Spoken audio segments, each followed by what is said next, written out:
Success is only meaningful and enjoyable when it feels like your own. There are those who stand at the pinnacle, yet their souls remain hollow. They possess fame, fortune, and the adoration of the masses. But when night falls, all that applause isn't enough to fill the void of feeling like a stranger to themselves. Because success, if it doesn't bear the fingerprints of our soul, ultimately feels like wearing a luxury suit tailored for someone else. It might make outsiders marvel, but inside, it is suffocating and alien. People are often more hypnotized by the image of success than its true meaning. Society teaches us to run fast, to achieve more, to prove our worth through things we can display to the world. And so, many people live out borrowed dreams, studying a major to please family, choosing a job for validation, pursuing status out of fear of being looked down upon.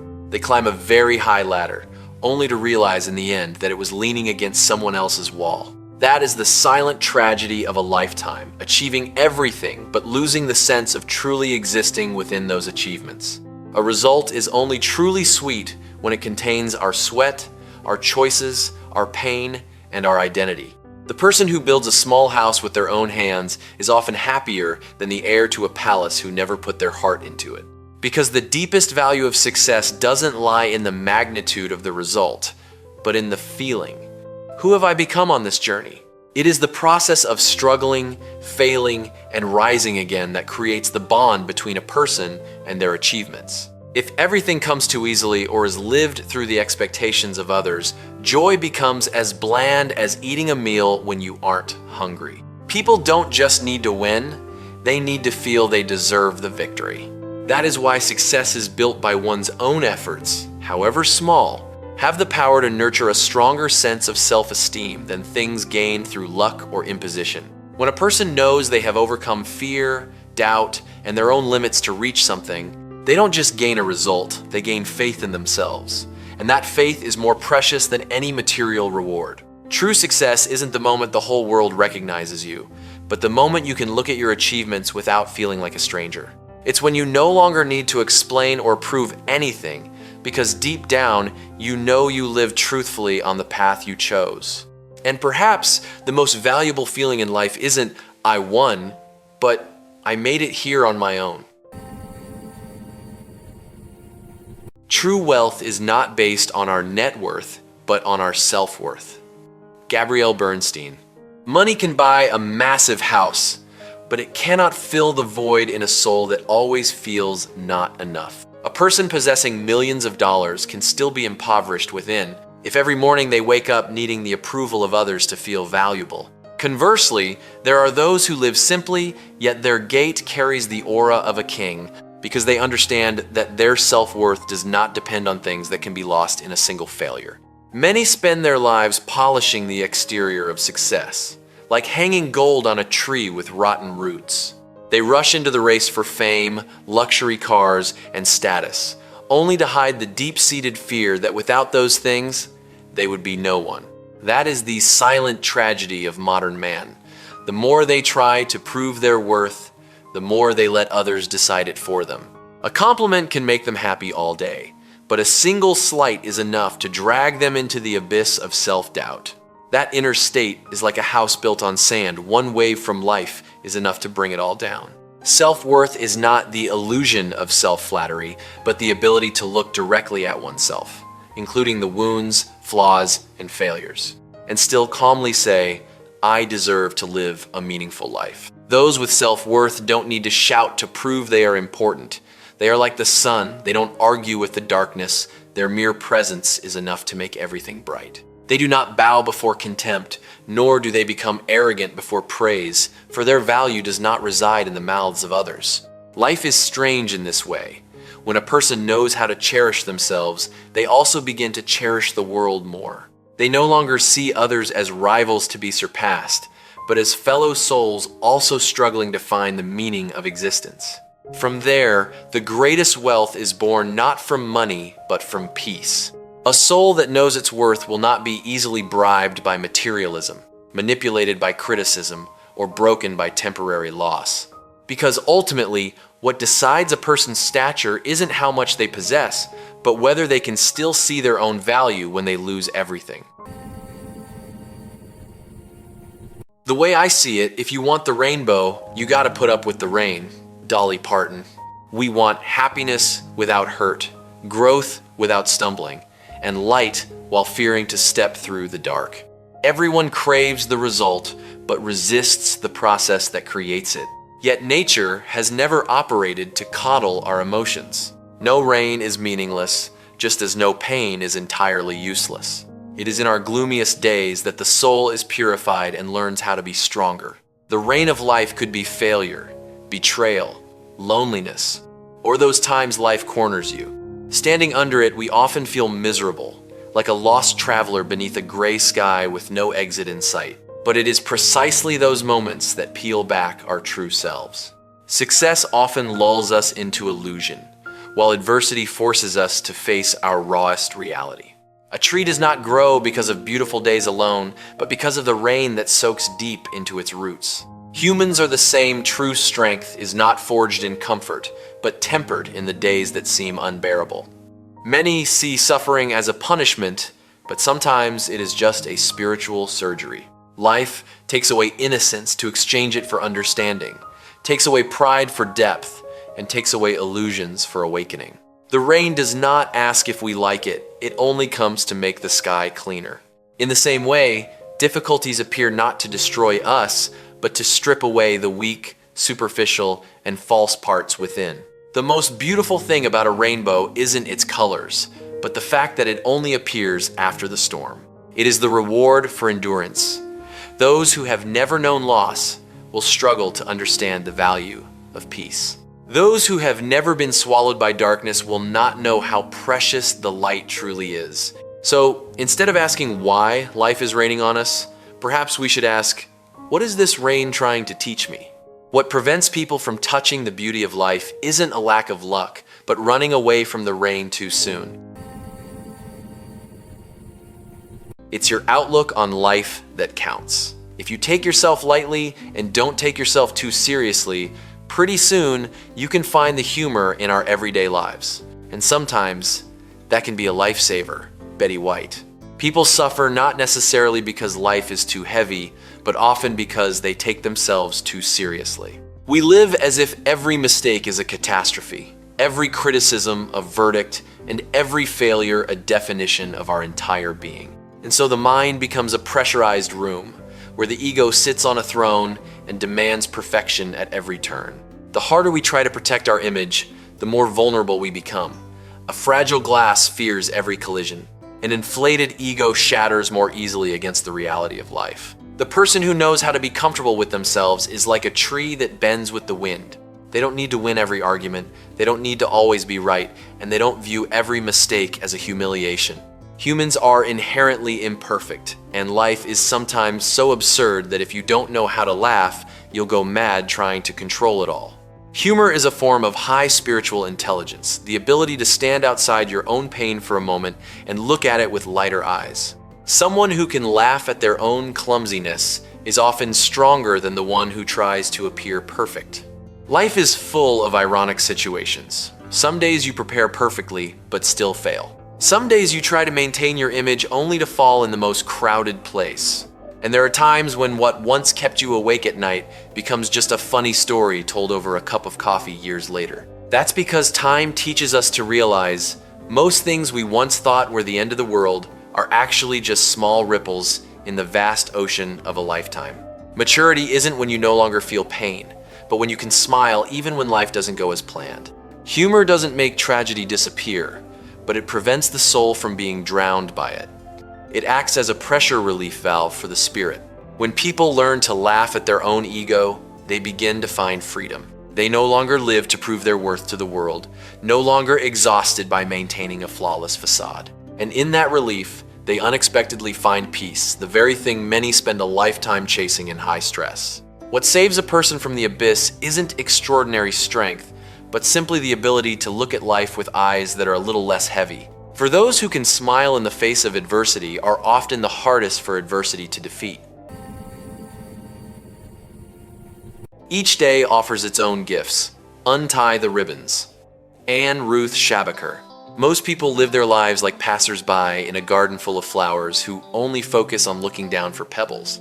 They wake up with minds full of worry, regret for the past, or obsession with the future, to the point they can no longer see anything beautiful in the present. The days gradually become bland replicas of one another, not because life lacks wonder, but because their eyes have grown accustomed to searching for scarcity rather than recognizing the gift right in front of them. Each day offers its own gifts, but those gifts rarely appear in the perfect form humans expect. Sometimes it's a brief conversation that lightens the soul. Sometimes it's a quiet afternoon, a cool breeze, a painful lesson that makes us grow, or even a failure that forces us to look back at ourselves. Life doesn't always hand out gifts in glittering wrapping paper. Many are wrapped in the rough paper of challenge and loss.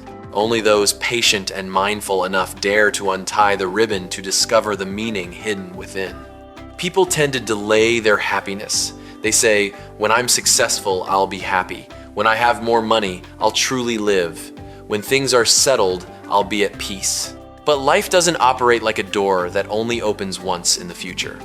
It is like a river, constantly flowing through tiny moments. Those who do not know how to enjoy the present will carry the same emptiness even when they achieve what they once desired. Because happiness isn't the reward at the end of the road, it's the ability to feel life in every step you take. The human soul withers if it loses the capacity for wonder at the ordinary. A child can laugh at bubbles in the wind, while adults need massive achievements before they allow themselves to be happy. As we grow, we learn to calculate too much and feel too little. We open our phones the moment we wake up, but rarely open our hearts to a new day. We chase after grand things so much we forget that life is actually made up of very small moments. Untie the ribbons is not just a reminder to live positively, it is a spiritual attitude. It requires us to step out of the state of unconsciousness, to stop living like a machine that only knows how to exist. Every day contains a message, a lesson, a unique beauty waiting to be discovered. And sometimes, the greatest gift life gives us isn't something that makes us wealthier, but something that makes us more awake. He who truly lives is not the one with many years in their life, but the one with much life in every day they pass through. Success is not necessarily defined by what you have achieved, but by what you have overcome. People often see success as a mountain peak, where money, fame, status, and applause reside. But few realize that what makes a mountain great isn't the height of the summit, but the harshness of the journey to climb it. There are those who stand very high but have never truly conquered themselves. And there are those who possess nothing grand in the eyes of the world, yet every day they fight pain, loss, insecurity, or despair just to keep living decently. It is these invisible battles that reveal the true depth of a human being. Society has a habit of measuring human value by tangible results. People bow more easily to a millionaire than to a single mother resiliently raising her child, admiring a celebrity more than someone who overcame depression to find meaning again. But life isn't as fair as rankings. Some are born near the finish line, while others must crawl through each day just not to collapse. Thus, a single small step for some is a grand escape from an inner hell. What a person overcomes is always more important than what they possess. The more storms a tree endures, the deeper its roots sink into the earth. Humans are the same. Adversity doesn't just hurt us, it strips away the weak, superficial, and false parts to reveal the true essence within. Some failures make people more bitter, but some suffering makes them deeply profound, compassionate, and extraordinarily strong. The greatest success is sometimes not conquering the world, but not letting the world turn you into a person full of resentment. Many think being strong means never falling, but in truth, real strength is the ability to stand up after you have been shattered. It is keeping your faith after betrayal, daring to love after hurt, and continuing to walk when life repeatedly slams doors in your face. A person who has overcome their own darkness is often more admirable than one who never stepped into the dark. Ultimately, what defines a life isn't how many trophies were accumulated, but what someone had to walk through to become the person they are today. Spiritual scars, if they don't break us, often become the places where the light of maturity enters. And sometimes, the most beautiful success isn't the world seeing you shine, but the fact that you didn't give up on the days no one saw you fighting. All your life, you will be faced with a choice. You can choose love or hate. I choose love. Johnny Cash. Human life, in the end, is not decided by what happens to us, but by how we react to those things. Everyone will eventually be hurt, betrayed, misunderstood, or lose something. No one walks through life with a heart as pristine as it was at the start. And it is at these cracks that a person stands before a silent but fate-defining choice: to let the pain turn them into thorns, or to transform into someone capable of loving even more deeply. Hate and love are not just emotions, they are two completely different ways of living. Hate often begins as a defense. When hurt, humans want to build a cold wall so no one can hurt them again. They hold on to resentment like grasping a sharp shard of glass, thinking it makes them stronger, but in reality, it is their own hand that is bleeding. The most dangerous thing about hate is that it doesn't just target others, it silently poisons the soul of the one who carries it. A person living too long in bitterness will gradually see the world through distorted eyes, where all trust is suspicious and all love is considered dangerous. Choosing love is not weak or naive, as many think. It is a rare form of spiritual strength. Because after experiencing pain and still having the capacity to open up, to be kind, that is when a human triumphs over their darkest instincts. Love here is not just romantic love, but how we treat life. Choosing forgiveness over retaliation, understanding over contempt, healing over continuing to hurt. A soul that knows how to love is like a flame in a cold night. It doesn't just warm itself, it softens the darkness around it. Some let a single betrayal turn them into someone who trusts no one. But there are also those who, after all loss, still maintain a gentle gaze toward the world. They are the ones who are truly strong. For hate is an instinctive reaction, but love is a conscious choice. Hate makes a person shrink into their pain, while love expands the soul to rise above that pain. Life is like a mirror. The one carrying hate sees war in their heart wherever they go. The one carrying love has the ability to sow peace wherever they land. In the end, what remains isn't how many arguments we won or how many people we got back at, but what kind of heart we became after everything happened. Perhaps the most beautiful choice a human can make in this life isn't becoming invulnerable, but that despite the pain, they can still say with courage, I choose love. If I had done all the things I was supposed to do, I'd be really tired. Willie Nelson. Humans are often taught to live like a machine that must always operate perfectly. Be strong, be efficient, fulfill every responsibility, and become the best version of ourselves every day. But few realize that behind that hardworking facade, many souls are silently exhausted. This quote might sound like a complaint, but it touches a profound truth about human psychology. We are not machines born just to complete duties. There is an invisible pressure weighing on modern man, the pressure to constantly optimize oneself. We no longer allow ourselves to rest without feeling guilty. Just sitting still for a moment, the mind begins to whisper, I should be doing something more useful. And so life turns into an endless list of must-dos. Must succeed sooner, must earn more money, must be better than others, must be strong even when crumbling inside. Humans gradually lose the ability to simply exist, as they are obsessed with proving their worth through productivity. If we truly fulfilled every expectation that life, society, and we ourselves set, we might collapse from exhaustion before we ever felt happy. Because the human soul was not made to only run forward. A tree cannot grow if forced to bloom all year round. A heart cannot constantly exert itself without rest. Fatigue sometimes doesn't come from doing too much, but from the feeling that no matter how much you try, it is never enough. Some people live their whole lives as if paying an invisible debt to the world. They sacrifice too much to please others, to the point they forget to ask themselves, am I still living for myself?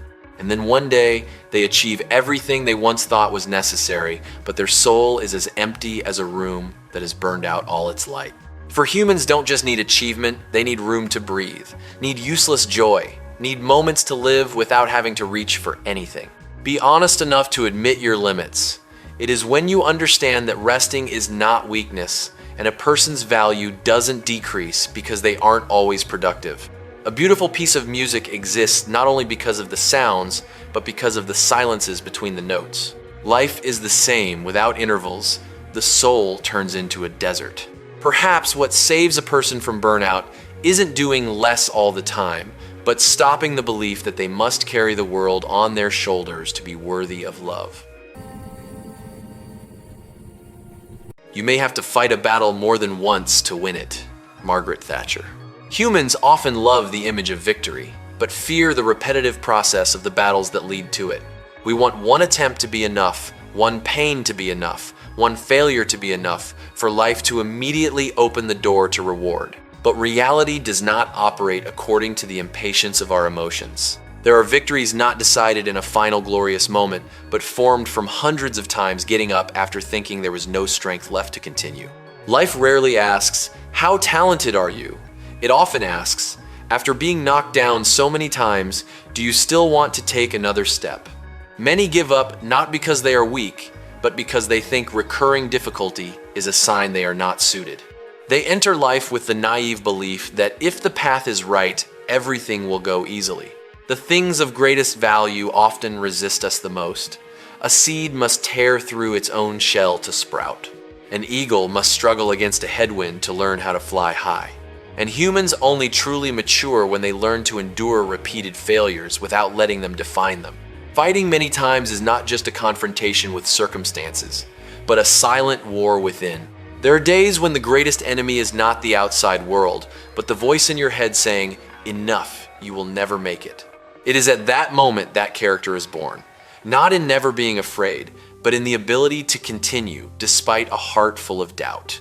A strong person is not the one who always wins easily. They are the one who knows how to keep going while carrying fatigue, hurt, and disappointment. The strange thing about life is, many victories are only one attempt away from the person who quits. But people often don't see that when in the middle of darkness. When a boxer falls to the canvas multiple times, each time rising is not just a physical act, it is a declaration that his will has not been subdued. And sometimes, true victory isn't in defeating the opponent, but in not letting defeat kill the belief in yourself. Life doesn't grant great rewards to souls that easily surrender. It tests humans repeatedly, like the sea constantly crashing waves against the cliffs. There are dreams that require years of persistence. There are wounds that take long to heal. There are strong versions of ourselves that only appear after countless times we thought we reached our final limit. If you are still fighting today, it doesn't mean you failed. Perhaps life is just tempering the strength you need. For the most worthwhile victories often don't belong to those who never fell, but to those who kept standing up after everything. Your present circumstances don't determine where you can go. They merely determine where you start. Many look at their circumstances and silently condemn their whole life. They are born in poverty, so they believe they will always be small. They failed once, so they think they aren't capable of changing. They were hurt, looked down upon, left behind, and gradually accept a painful definition that their fate was decided from the start. But that is one of the most dangerous illusions, confusing the starting point with the destination. Circumstances are just where you begin, not where you are forced to end. A seed buried deep in the mud doesn't mean it was born to stay forever in darkness. It is from that dark place that it begins its journey upward to find light. Life is the same. Some start in disadvantage, lack, and suffering. But it is precisely that which forges the endurance that those who live too easily never have. Adversity isn't always a shackle. Sometimes it is the furnace that creates steel. The biggest difference between people doesn't lie in where they were born, but in who they believe they can become. There are those who live in palaces, but their souls are full of fear and limits. Conversely, there are those who rise from ruins carrying a will stronger than any circumstance. The world always tries to convince us that the past is a sentence, but in reality, the past is just a chapter already written, not the whole book. A person can grow up amidst contempt but still learn to respect themselves. They can be trampled by life but still choose to be gentle instead of bitter. Many fail not because circumstances were too bad, but because they let circumstances become their identity. They repeat phrases like, "I'm just like this," "No one in my family is successful," "I don't have opportunities." Those thoughts are like an invisible cage, locking the mind before life even gets a chance to test them. Humans can be poor in materials for a time, but if they are poor in hope for too long, the soul begins to surrender. Of course, not everyone has the same opportunities. Some have to walk a much longer path to reach the same door. But that is precisely why their journey is more admirable. A candle in a dark room always makes a stronger impression than light in the middle of the day. Those who have known lack often deeply understand the value of opportunity, of love, of peace. And sometimes, those who are at the deepest bottom are the ones with the strongest rebound. Life doesn't ask where you started, it asks what you did with where you started. Because ultimately, what defines a person isn't the circumstances they were given, but how they turn those circumstances into the drive to move forward. And perhaps, the greatest hope for humanity lies in this truth. You don't need a perfect start to create a proud ending.